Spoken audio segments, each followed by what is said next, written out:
नमस्कार। तो प्रभु श्री राम जी के दरबार में चल रही महासभा के बीच में श्री लक्ष्मण जी ने राजमहल के मुख्य द्वार पर खड़े दो वनवासी बालकों की सुंदरता और उनकी यशमान कीर्ति का ज्यों ही वर्णन किया कि ठीक उसी समय प्रभु श्री राम जी ने उन दोनों बालकों को राज दरबार में लाने की आज्ञा सुना दी। उन दोनों बालकों को जैसे ही दरबार में लाया जाता है कि ठीक वहाँ पर उपस्थित सभी सभासद विस्मित होकर उन दोनों बालकों को देखने लग जाते हैं। ऐसा लग रहा था कि जैसे प्रातःकाल में धूप निकल आई हो। तो प्रभु श्री राम जी को राजा समझकर वे दोनों बालक सर्वप्रथम उन्हें प्रणाम करते हैं और तभी मंत्रीगण उन्हें प्रभु श्री राम जी के सामने बैठने के लिए एक आसन का प्रबंध कर देते हैं। तो सबसे पहले प्रभु श्री राम जी ने उन दोनों बालकों से पूछा कि तुम दोनों कौन हो।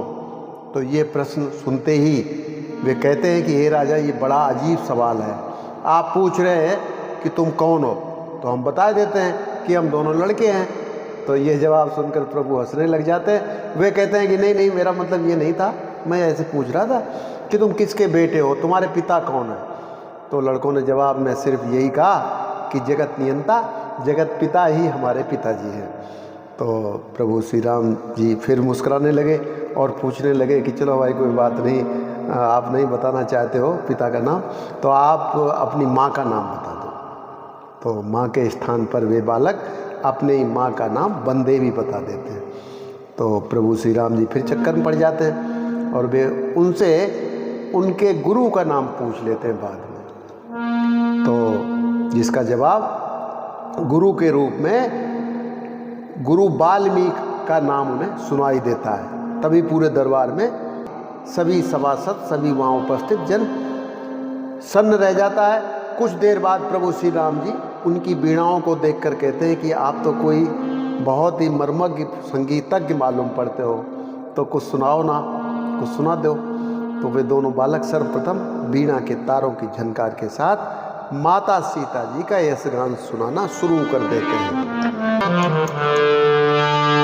भस्मी से भरे हुए मुखड़े भावुक मन को चुभ जाते हैं, माया पट के भीतर मानो दो ईश्वर अंश सुहाते हैं।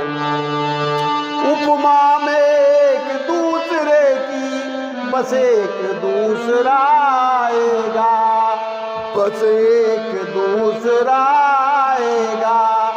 सहशासन भी यदि खोजेगा तो उनसा उनको पाएगा। छोटी छोटी वीणाओं पर, छोटी छोटी वीणाओं पर उंगलियां इस तरह जाती हैं जिस तरह सुरतियां मुनियों की अनहद के पट पर धाती हैं। बंधता है तार तान का जब तब राग प्रकट हो जाता है, तब राग प्रकट हो जाता है। उन 7 स्वरों का एक ग्राम बस 14 भुवन जगाता है। इसलिए दोबारा विनती है बुलवाना उनका स्वीकृत हो।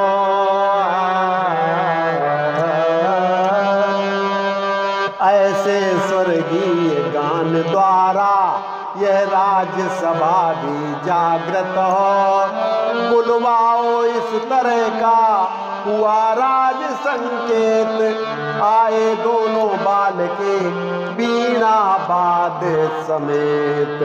झपक उठी सारी सभा देखे जब बेरूप, मानो प्रातः काल की फूट उठी हो धूप, मानो प्रातः काल की फूट उठी हो धूप। राजा को अपना पूज्य समझ दोनों ही शीश नवाते हैं। तब मंत्री सुघर आसनों पर प्रभु के सन्मुख बिठलाते हैं। आसन पर पीछे से बैठे पहले हर दिल में बैठ गए, पहले हर दिल में बैठ गए। आते आते ही वह पद प्राप्त किया, आंखों के दिल में बैठ गए। आते ही वह पद प्राप्त किया, आंखों के दिल में बैठ गए। प्रभु ने पूछा कौन हो, बोले तब संगीतज्ञ, आगे कला बताएगी कितने हैं मर्मज्ञ। राजेश्वर प्रगट रूप में जब दो बाल तपस्वी प्रस्तुत हैं, फिर प्रश्न कौन हो ये अक्षर, हम दोनों को अद्भुत से हैं। कुछ हंसकर रघुबर बोल उठे, मेरा केवल ये कहना है, तुम किसके सुंदर बालक हो, क्या पूरा नाम पिता का है। तुम किसके सुंदर बालक हो, क्या पूरा नाम पिता का है। उत्तर ये मिला सबों का जो पोषक या पालनहारा है, हम भी उसके ही हैं जग में, जो जग का सृजनहारा है। प्रभु ने फिर मुस्का कर पूछा, शिशु हो तुम किसकी गोदी के।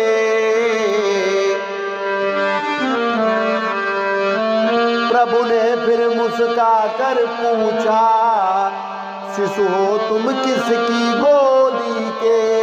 तब स्वाभिमान से वे बोले, हम बेटे हैं बन देवी के। तब स्वाभिमान से वे बोले, हम बेटे हैं बन देवी के।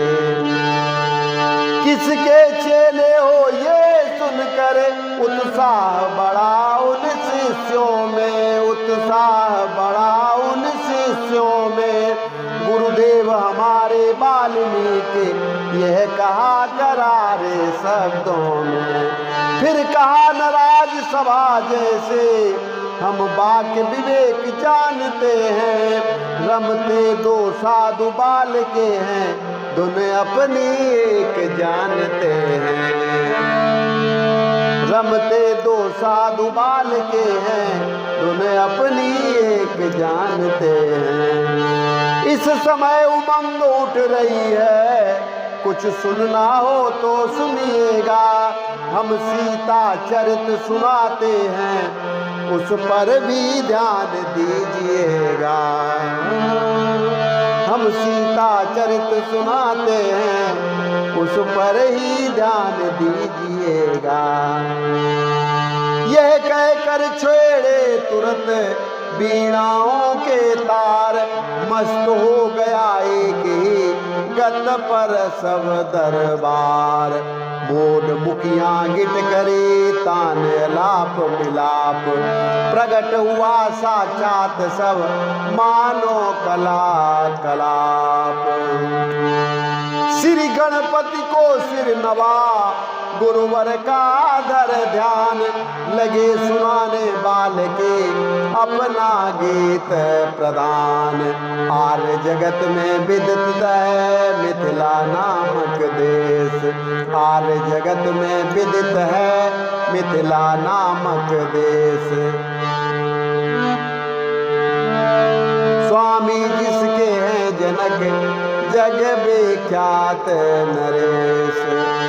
राजनीति के साथ में ब्रह्म ज्ञान की खान, मिलते हैं जग में नहीं ऐसे नृपति मान। रखा करते देह में देही से जो नेह, उनको ही इस जगत में कहते लोग विदेह। उनको ही इस जगत में कहते लोग विदेह।